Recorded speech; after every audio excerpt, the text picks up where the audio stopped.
Assalamualaikum warahmatullahi wabarakatuh. Kami dari kelompok 3 akan mempresentasikan hasil dari diskusi kelompok kami mengenai identifikasi farmakofor dan pemodelan reseptor semu. Adapun anggota kelompok kami yaitu Rika Sabrina dengan NIM 2613018, Salma Rida dengan NIM 2613019, Ahmad Fadil dengan NIM 2613020, Talita Rahma dengan NIM 2613022, Armilda Dea Fadila dengan NIM 26130 24, Alia Ulfa Rehana dengan NIM 2613025 dan Muhammad Galang Maulana Yahya dengan NIM 2613026. Adapun daftar isi dari PPT kami adalah yang pertama pendahuluan, yang kedua konsep dan penerapan, ada metodologi, pendekatan tingkat lanjut, studi aplikasi antagonis reseptor histamin H3 baru. Yang keenam yaitu perkembangan dan prospek terkini, yang ketujuh adalah kesimpulan. Farmakofor adalah kelazah dengan aktivitas biologis yang berbeda seperti sulfonamid atau dihidropiridin yang ditemukan mulai analisis retrospektif struktur kimia dan perancang molekul obat. Elemen farmakofor adalah kelompok atom yang memiliki senyawa aktif yang terhubung ke protein target sehingga dapat melakukan aktivitasnya. Konsep reseptor hipotesis dikenal sebagai reseptor mini yang digunakan untuk memperoleh hubungan struktur aktivitas kuantitatif 3D QSAR yang dikembangkan pada tahun 1980-an. Konsep dan penerapan. Farmakofor menerapkan konsep bioisoterisme, yaitu melibatkan studi tentang kemiripan topologi dan kelompok struktural di lokasi dan fungsi yang sama. Hal ini seringkali melibatkan pendekatan berbasis struktural untuk membuat database virtual protein dengan aktivitas molekuler. Pendekatan ini sangat berguna untuk protein 3 dimensi karena memungkinkan penciptaan molekul bioaktif baru dengan menggunakan metode pengikatan nonlinear seperti pendekatan berbasis protein. Model perancah yang baik memberikan informasi tentang dimensi rongga pengikatan reseptor. Analisis 3D QSAR menggunakan perancah loncatan ini yang dapat digunakan untuk memberikan struktur molekul dengan resolusi yang berbeda. Pembuatan profil in silico dari struktur timbal balik menggunakan perancah paralel yang juga disarankan. Penggunaan model perancah 3 dimensi dapat meningkatkan efek pengambilan sampel dan mengurangi resiko toksisitas pada kandidat obat. Baik, selanjutnya ada metodologi. Yang pertama adalah pemodelan farmakofor. Pemodelan farmakofor bisa dimulai dengan data struktural dan biologis seperti memiliki struktur 3 dimensi yang benar dari semua senyawa yang diteliti. Pertimbangan kemungkinan tautomer yang berbeda diperlukan ketika bentuk bioaktif tidak diketahui secara pasti. Kemudian adanya pengikatan yang serupa dari semua ligan yang diteliti. Ligan akan berinteraksi dengan epitop pengikatan yang sama dengan cara yang sama. Adapun 4 langkah pengembangan model farmakofor. Yang pertama, pemilihan sekumpulan ligan aktif yang berikatan dengan target dan tempat yang sama. Yang kedua, analisis konformasi untuk semua ligan. Yang ketiga, penetapan fitur farmakofor. Dan yang keempat adalah penumpangan molekul dari konformasi ligan untuk mengembangkan farmakofor 3 dimensi yang umum.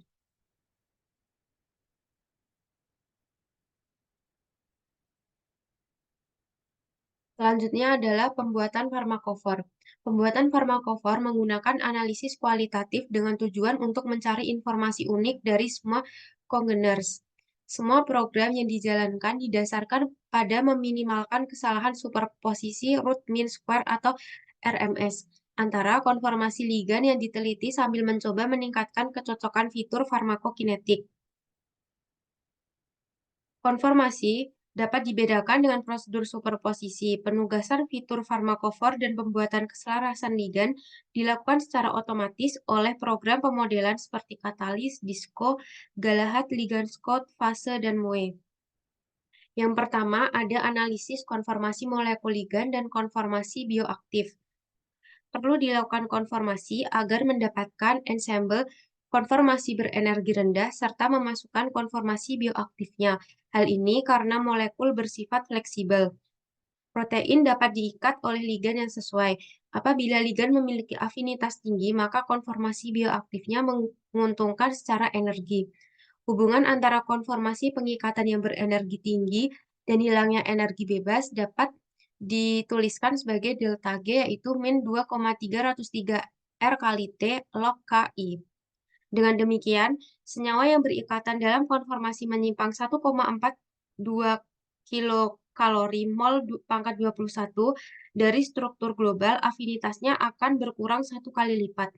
Deteksi molekul dilakukan dengan pendekatan eksperimental dan teoritis seperti NMT yang hanya memberikan informasi tentang satu atau beberapa konformasi molekul. Adapun metode umum yang digunakan untuk menentukan semua konformasi.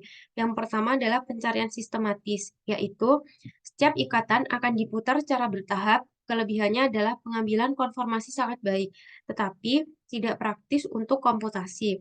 Yang kedua ada pencarian acak, yaitu metode yang umum digunakan adalah skema Metropolis Monte Carlo yang dimulai dengan konformasi A yang diminimalkan dari sebuah molekul.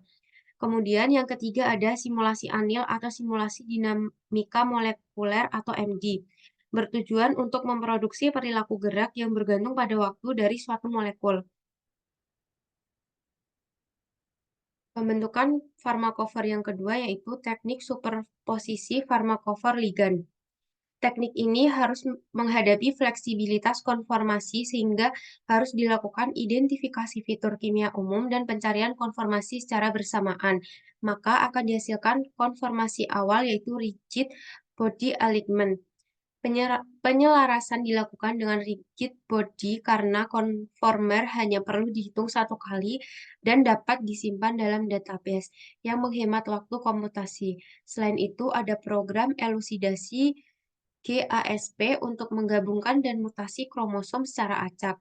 Adapun pendekatan berbasis sidik jari yang memungkinkan penilaian kesamaan komputasi yang cepat, contohnya adalah Chemically Advanced Template Search atau CATS.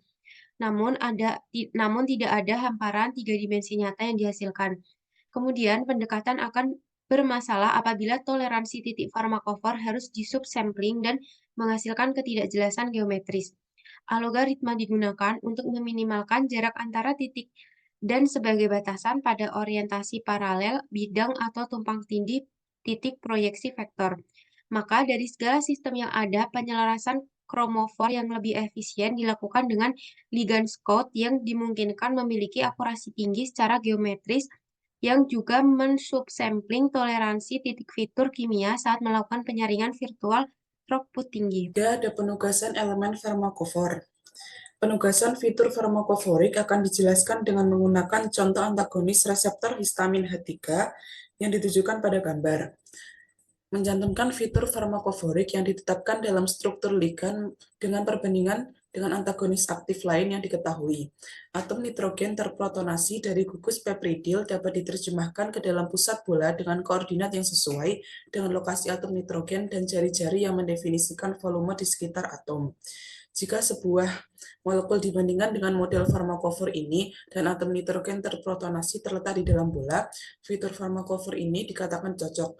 Semakin besar bola, semakin mudah konformasi ligan untuk mencocokkan fitur farmakofor. Demikian pula gugus alifatik, aromatik, atau hidrofobik dapat ditentukan oleh pusat bola dan jari-jari. Akseptor dan donor ikatan hidrogen diwakili oleh vektor untuk menjelaskan arah ikatan H, sedangkan cincin aromatik dapat ditentukan oleh bola atau kombinasi pusat, bidang, dan vektor.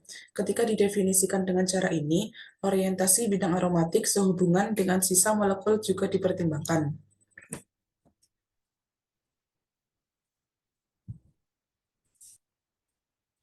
Keempat, kualitas model dan penyaringan basis data. Untuk menyaring database senyawa komersial dengan model farmakofor yang disebut database multi-conformer harus dibuat terlebih dahulu. Satu set farmakofor harus dibuat untuk semua senyawa yang disimpan dalam database senyawa. Basis data konformasi tidak boleh menyebabkan ledakan kebutuhan penyimpanan untuk jutaan konformasi, dan program database harus dapat menangani pencarian fitokimia dalam waktu yang masuk akal. Program komersial yang paling banyak yaitu Catalyst, Unity, Omega, dan MOE. Biasanya farmakofor 3D pertama kali dibuat sebagai hipotesis dan dianalisis secara retrospektif untuk menilai kekuatan prediktifnya sebelum digunakan untuk screening virtual prospektif yang harus memprediksi apakah molekul baru dengan pola farmakofor tertentu benar-benar berikatan dengan protein yang sedang diselidiki. Untuk menilai kinerja screening retrospektif, beberapa metrik screening virtual telah ditetapkan yang dapat digunakan untuk mengevaluasi kualitas model. Metrik yang sering digunakan dijelaskan di bawah ini. Pertama, ada sensitivitas.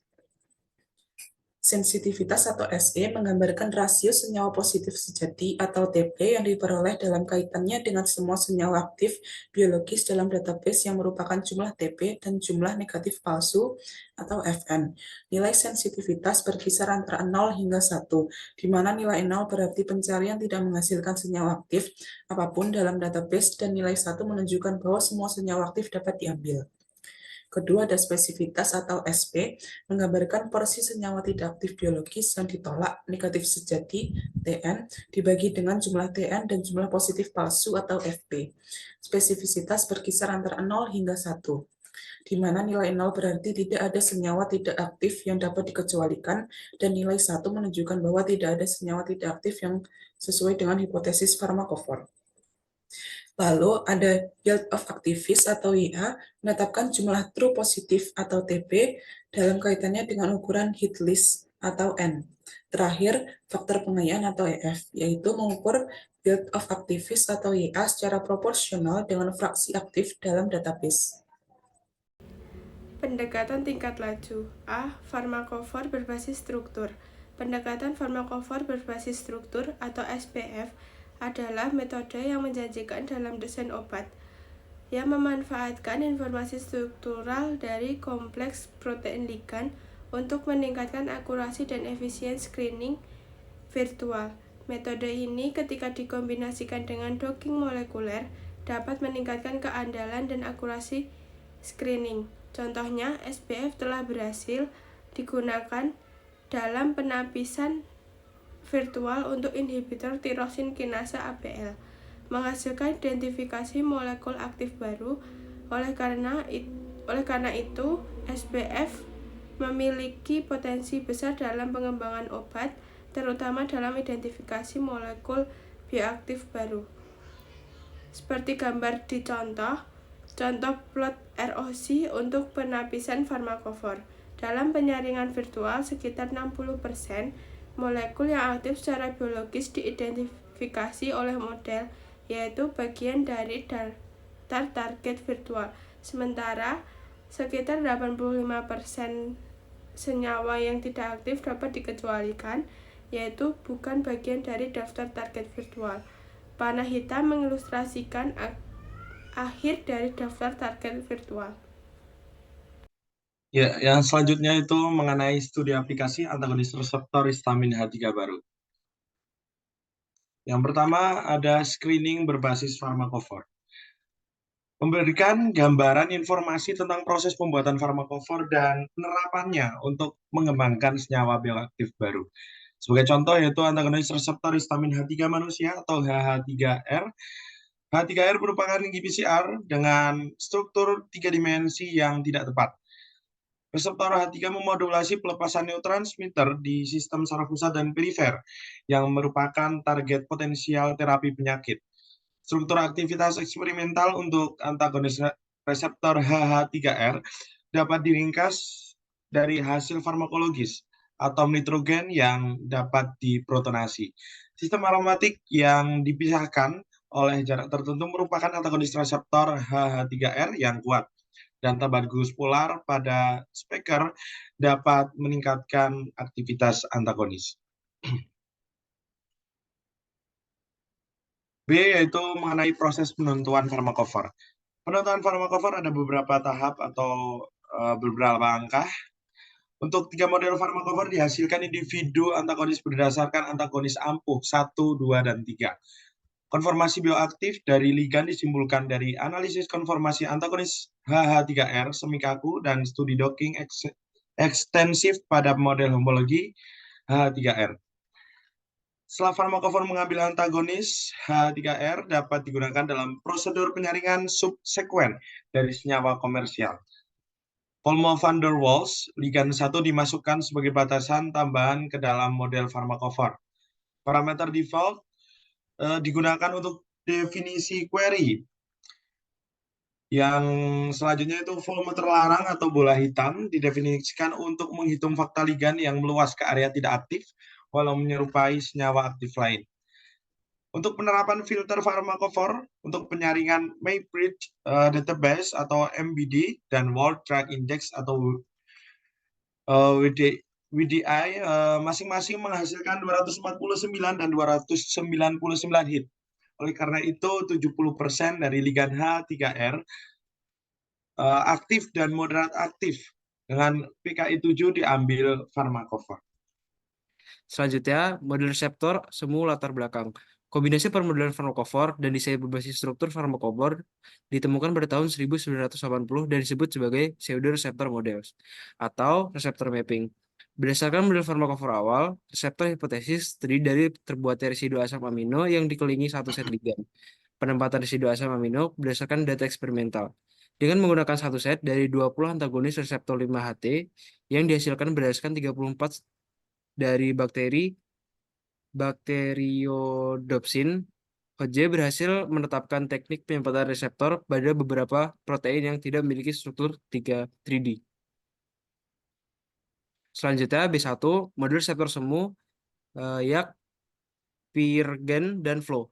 Untuk menghasilkan model reseptor pseudoreseptor, yakni melalui pelengkap lunak komersial YAG dan Peargen, serta melalui pendekatan yang dikembangkan oleh Bohanek dan lain-lain, menggunakan program flow, pseudoreseptor adalah model yang digunakan atau dibuat untuk menstimulasi situs ikatan molekuler pada protein.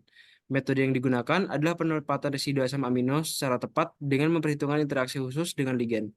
Setelah pembuatan pseudoreseptor, validitas diuji dengan memprediksi afinitas ikatan molekul-molekul baru. Selanjutnya, B2 model reseptor semu, Quasar, dan Raptor. Vedani et al. Mengembangkan pendekatan konsep pseudoreseptor atomistik. Pendekatan ini menggunakan model pengganti situs ikatan 3D yang mengelilingi ligand daripada sekumpulan residu asam amino. Quasar mempertimbangkan berbagai konfirmasi ligand serta penyesuaian protein terhadap ligand yang sering tidak dipertimbangkan dalam pendekatan farmakofor dan 3D QSR. Model-model kuantitatif yang dihasilkan oleh Quasar dan program serupa disebut 4D atau 5D QSAR-S. Selanjutnya, B3, penerapan model pseudoreseptor. Konsep pseudoreseptor telah digunakan beberapa tahun belakangan ini untuk menganalisis situs interaksi penting antara ligand dan reseptor, serta membangun model 3D QSAR untuk memprediksi aktivitas biologis dari ligand. Berbagai studi aplikasi menunjukkan bahwa konsep ini adalah alat yang bermanfaat dalam membangun model 3D QSAR yang seringkali lebih baik dalam prediksi dibandingkan dengan pendekatan 3D QSAR klasik seperti Co-MVA. Salah satu studi baru menunjukkan penggunaan konsep ini dalam mengidentifikasi induktor hemoglobin janin yang baru. Mereka berhasil merancang senyawa baru dengan model ini dan menemukan beberapa yang lebih aktif daripada sebelumnya. Saat menggunakan pseudoreseptor dan QSAR, perlu berhati-hati dengan data biologis yang digunakan, karena data tersebut harus sesuai dengan tingkat molekuler sebaik mungkin. Model-model QSAR harus selalu diuji dengan tingkat molekuler sebaik mungkin. Model-model QSAR harus selalu diuji kegunaannya dalam merancang senyawa baru. Salah satu metode baru dalam permodelan pseudoreseptor adalah Surflex QMOD yang telah diuji menggunakan data inhibitor CDK2 dan antagonis muscarinic, menunjukkan bahwa prediksi model tidak selalu bergantung pada kesesuaian tertentu. Kemudian yang C, penyaringan perpustakaan senyawa berbasis farmakofor. Untuk penyaringan yang lebih ketat, filter leave one out atau LOO didefinisikan pada fitur farmakofor 1.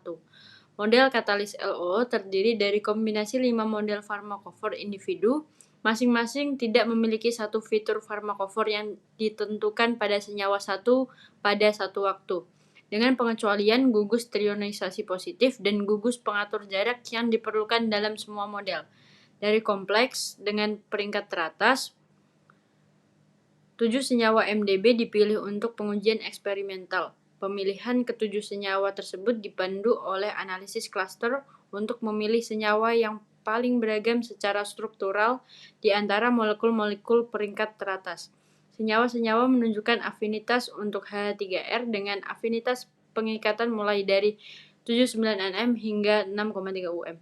Dengan demikian, menunjukkan bahwa farmakofor dan model situs pengikatan H3R dapat digunakan untuk mengidentifikasi antagonis aktif baru untuk menentukan kemiripan struktural antara 7 senyawa MDB yang diambil dan ligan 418 H3R. Kami menghitung indeks kemiripan berdasarkan sistem sidik jari yang berbeda, kunci MACCS dan sidik jari farmakofor grafik 3 titik di MOE. Dengan menggunakan sistem sidik jari yang berbeda, kemiripan yang rendah diamati antara 7 senyawa MDB dan antagonis H3R asli.